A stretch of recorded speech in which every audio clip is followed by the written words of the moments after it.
Mais justement, ma dernière je dis, donc, ma dernière diapo, la dernière, c'est comment l'église opéra et donc que puisse prendre puisse être programmé et soit reconnu comme le meilleur institution.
Qui a cette attribution.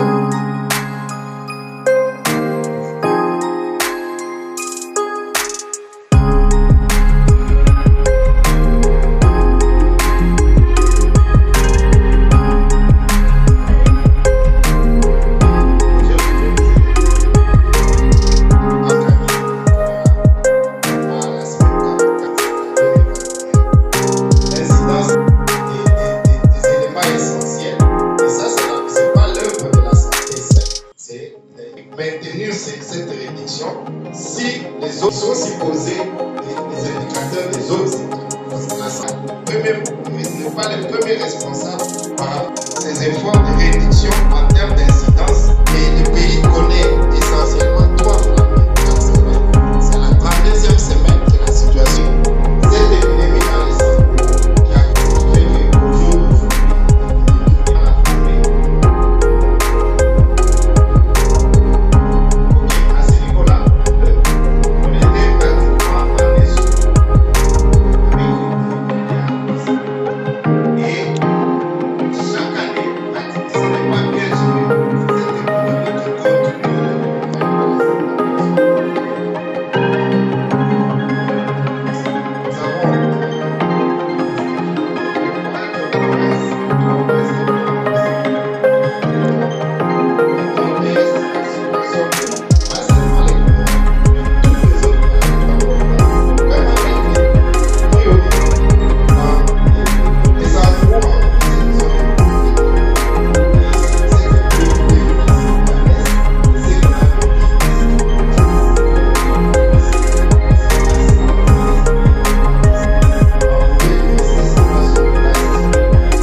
parce que nous avons un plan qui date de 2018 à 2022 et ça se termine à la fin de cette année. Alors il faut prendre des précautions, c'est pour cela que nous avions déjà, nous sommes en train d'élaborer le programme pour le quinquennat 2023-2027. Pour le moment, on est dans la phase de validation technique. Parce que nous avions d'abord commencé par l'évaluation du programme en cours et puis nous avions constitué des équipes et on s'est donné un plan, un chronogramme et aujourd'hui nous sommes presque à la fin avec tous les sectoriels et c'est à partir de cet atelier que nous allons maintenant valider techniquement le programme. Seulement pour éliminer, n'est-ce pas, non seulement le choléra, mais éliminer toutes les autres maladies liées à l'eau. Comme vous le savez, la lutte contre le choléra, ça s'est fait en multisectorialité. C'est pour ça que vous avez vu la présence des ministres sectoriels. Et tous ensemble, on est en train de faire avec des experts tant étatiques que privés avec les partenaires techniques financiers de la République pour qu'on ait un document qui va nous accompagner pour l'élimination de cette maladie. Merci beaucoup. Ben, en résumé, les grandes lignes, c'est que j'ai d'abord insisté sur des faits qui sont importants et qui permettent en fait de briser quelques idées reçues. Alors, une des idées reçues, c'est que bon, le choléra, c'est une maladie des Noirs et des pauvres, ça a toujours été là. Totalement faux. Parce que à l'échelle des temps historiques, le choléra, tel qu'on le connaît aujourd'hui, dans les pays africains en général, en RDC en particulier, c'est à partir des années 70 que la maladie arrive. Donc, certains de nos grands-parents, qui étaient beaucoup plus âgés que nous avant les années 70, ils ne connaissaient pas le choléra. Deuxième mauvaise idée reçue, c'est que le choléra est une fatalité, on ne peut rien en faire.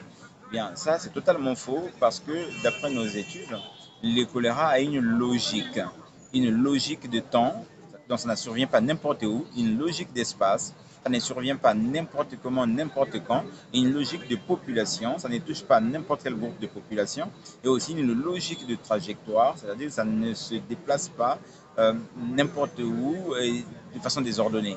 Donc, en comprenant cette logique de temps, d'espace et de population, on est capable de mettre en place un plan qui s'appelle un plan d'élimination, de telle sorte que la maladie soit traitée au point où elle ne soit plus un problème de santé publique. C'est-à-dire que la maladie ne se traduise plus par des grosses flambées épidémiques qui mettent à mal tout le système de santé et le système social.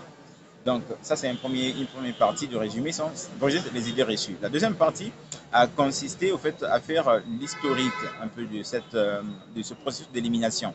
Pour dire que ce qui est aujourd'hui accepté à l'international comme une stratégie, donc à éliminer le choléra même dans les lieux pauvres, ça n'a toujours pas été facile d'en parler. Et la RDC est un pays pilote parce que depuis le milieu des années 2000, nous avons lancé cette initiative ici. Il y a eu beaucoup de réticences, tant au niveau national qu'au niveau international, pour accepter. Finalement, c'est devenu aujourd'hui quelque chose qui plaît à tout le monde. Les premiers ateliers, on les a fait dans une petite salle sur l'avenue de la Justice avec pas grand-chose. Aujourd'hui, nous sommes dans un grand hôtel comme Béatrice avec beaucoup de financement. Et voilà tout le parcours qui a été fait. Enfin, le dernier point du résumé de ma communication, c'est d'interpeller le niveau national sur sa responsabilité. On ne peut pas éliminer le choléra en ayant toujours la main tendue sur les partenaires. Il faut mettre en place un fonds national d'élimination du choléra où le gouvernement va prendre ses responsabilités. Et l'autre chose, c'est qu'il faut sortir le choléra d'une approche médicale stricte. Quand le choléra arrive à l'hôpital, à travers le malade, ce n'est que le bout de la chaîne. Au début de ça, il y a tout un processus de déstructuration de la société, de l'écosystème, sur lesquels d'autres secteurs sont appelés à travailler. Les secteurs de l'eau, les secteurs de l'énergie, les secteurs de l'environnement, ceux du transport, ceux de l'agriculture, de la pêche, de l'enseignement primaire, de l'enseignement supérieur. Donc tous ces secteurs doivent traduire en opération les orientations stratégiques contenues dans le plan qui va être adopté ici. Donc voilà un peu les grands trois axes du résumé de ma communication de ce matin. D'accord, merci pour votre exposé. Le centre de mon exposé a porté sur notre expérience dans le secteur WASH, c'est-à-dire la réduction du taux de mortalité des enfants de moins de 5 ans dits aux maladies hydriques. Et là, je parlais de notre expérience à travers un programme qu'on a réalisé au nord et au sud Kivu et qui concernait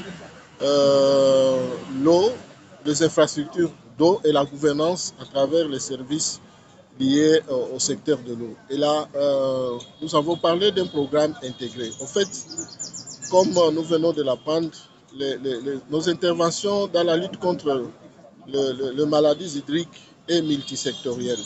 Et nous avons pensé qu'il faut 4 piliers. Notamment, il faut avoir des infrastructures, il faut avoir des services de qualité, des services bien sûr publics d'eau de qualité, il faut avoir de bonnes pratiques hygiéniques, mais aussi il faut avoir la gouvernance.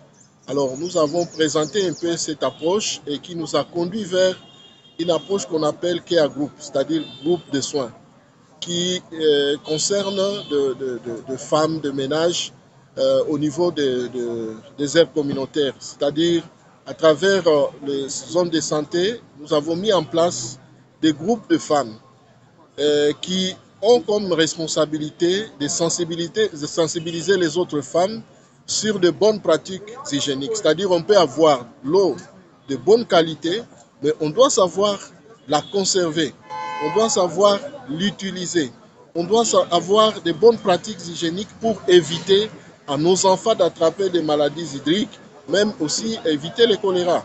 C'est pourquoi nous avons essayé de parler de cette approche intégrée pour que les autres partenaires qui vont trouver que c'est une bonne approche puissent aussi la dupliquer dans leur zone de santé.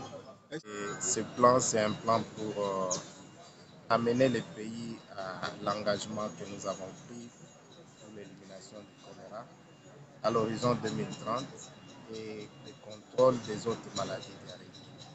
C'est un plan qui va de 2023 à 2027. Or, 2030 n'est pas plus loin qu'avec nous et vous vous rappellerez que chaque pays a souscrit aux objectifs de développement durable dont l'échéance est 2030. C'est ainsi que ce plan nous amène dans le cadre de cet engagement pour l'élimination. Quelle est la situation actuelle du choléra en RDC? Oui, la situation actuelle, nous connaissons des flambées de choléra dans les provinces comme les Haut-Katanga, qui est une province qui a été plus ou moins calme, mais depuis la 41e semaine, l'ICACI a commencé à notifier des cas de choléra, et même Lualaba, qui est une province minière, a notifié 38 cas de choléra dans la zone de santé de Bunkea. Donc, ça, c'est les flambées les plus récentes, mais nous connaissons également la situation dans le Nord Kivu. Il y a quelques cas qui ont été notifiés même dans les camps de déplacés de Kanyamuchira. Et même au niveau des sites Kivu, il y a la zone de santé de Fizi qui connaît aussi une augmentation des cas. Donc, pour la semaine 44, le pays a notifié 511 cas et 8 décès. Alors, qu'est-ce qui est à l'origine du choléra concrètement? Oui, les déterminants du choléra sont multiples. Nous avons d'abord en termes de l'eau, la disponibilité en eau potable. Vous savez que l'homme s'expose lorsqu'il boit de l'eau qui n'est pas traitée, qui pourrait avoir le vibrio cholérique. À ce moment-là, il peut développer la maladie. Mais il y a aussi les autres déterminants tels que l'assainissement minier. Ça fait que l'hygiène, en termes d'hygiène aussi, une personne qui n'a pas de bonnes mesures d'hygiène autour d'elle peut facilement, lorsqu'il mange sans se laver les mains, il peut manger les aliments contaminés ou que les mouches se sont posées sur ces aliments. Lorsqu'il mange ou boit des liquides qui sont contaminés, l'homme s'expose. Et donc, ça fait que parmi les grands déterminants de la maladie, il y a les mesures d'hygiène pour lesquelles on doit renforcer, la disponibilité en eau pour lesquelles on doit renforcer, et aussi l'assainissement des milieux, sans lesquels on continuera toujours à voir ces flambées de choléra. Souvent, on impute la santé parfois à tort, et même on peut inviter les ministres de la Santé pour répondre des cas de choléra, alors que les autres secteurs, parfois on ne les interpelle pas pour ce qu'ils doivent faire comme responsabilité dans les secteurs respectifs.